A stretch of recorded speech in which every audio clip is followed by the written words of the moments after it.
I thought I would take a minute and ask you why you love Greyhawk and let you know why I do. Today on Greyhawk Ragnar.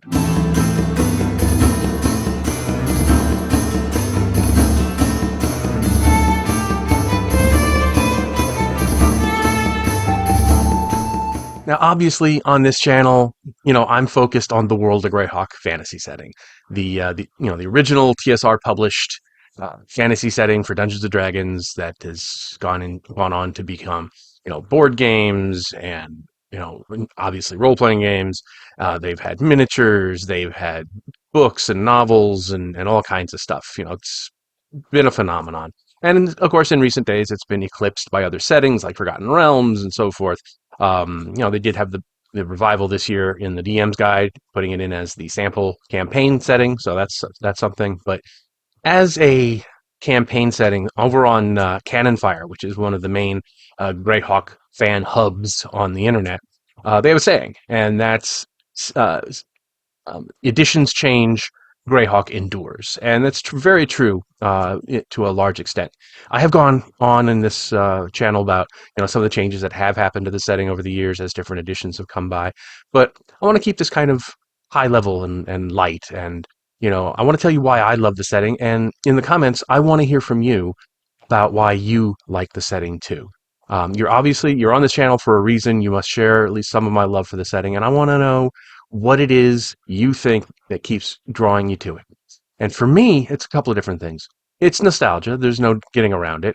This was the first setting I ever purchased from TSR. I had gotten a lot of the uh, realms of high fantasy stuff from Judges Guild back in the day, and it was okay, but it wasn't at the time, for me, it wasn't all that easy to follow. There wasn't one big master book that you could read that would give an overview of the setting. It was divvied up into these regional booklets and modules of the city states and stuff like that. So it was kind of hard to follow. But Greyhawk came along in the folio, and a couple years later in the gold box, which I think is the pinnacle of Greyhawk um, uh, layout and so forth. That really tied everything together and turned it into something that you could really use. And because it had such a big impact on me when I was younger, that has stayed with me over the years. So there's no getting around that. There's absolutely a level of nostalgia there. But I think there are some things that are a lot less subjective that make Greyhawk a really wonderful, wonderful setting for fantasy in general and for gaming in particular. And talking specifically about the gold box era, and to a lesser extent to in the from the ashes. Uh, Part of it is that it was only detailed at a high level, but it had enough very specific details to excite your imagination and send you going off in different directions. So there would be these. You'd have an empire that spans a third of the continent, and its description only takes 2 paragraphs in the book. But in those 2 paragraphs, you have all this highly evocative language about the Overking, and you get a little smattering of history. You're told about, things like the Battle of a Fortnight's Length, but you have no idea what it is. So much is left up to the DM to invent and to fill in the gaps. It's almost Hemingway-esque in that way, where you're given just enough detail to let your imagination go off and do it on your own. So that element of it, especially in that era back there, and to an extent today too, it's not nearly as fully developed with no empty corners like the Forgotten Realms is, or I would argue something like Ravenloft is similarly, very, very fully detailed. Whereas Greyhawk, yeah, it has some regional gazetteers. It has the Marklands, and I use the Evil, and the Scarlet Brotherhood, and Ivid the Undying. For that specific post-wars era. But on the whole, it's nowhere near as detailed. There's still plenty of room for the DM to go hog wild and do stuff and not have to worry about contradicting what's written down someplace. Hi, everybody. Please help me keep Greyhawk alive by liking this video and subscribing. It really does help. You can also become a member of the channel or support me on Patreon and get early access to my videos, exclusive content, free or at-cost copies of my Greyheim Adventures modules, and more. Thanks, And now back to the show. So that's a big thing. I also like the fact that it is semi-medieval and yet still retains a lot of its fantastical elements, but it still remains believable because of that tie to medieval Earth history.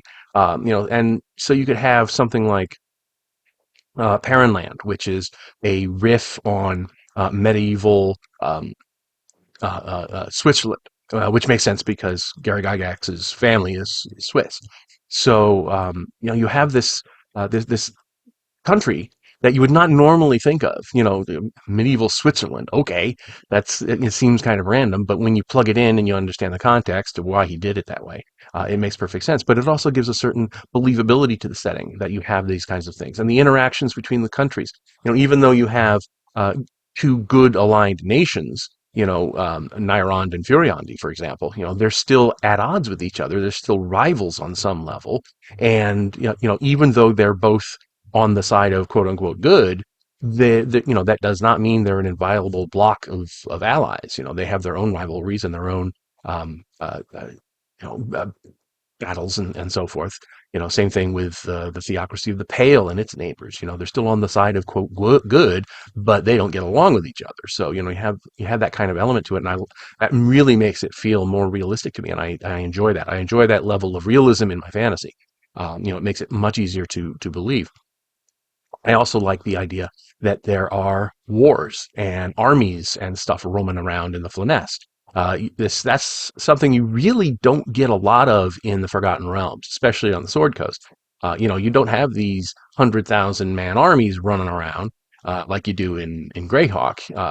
It seems out of place there in the Forgotten Realms, and I love that. It again makes it feel more realistic. Also gives more opportunities not only for role playing but for different kinds of games. I'm a big war gamer, and it's given me a lot of opportunity to have those kinds of battles that you can play out. Plus of course we had the Greyhawk Wars box game, which is great if you can find one.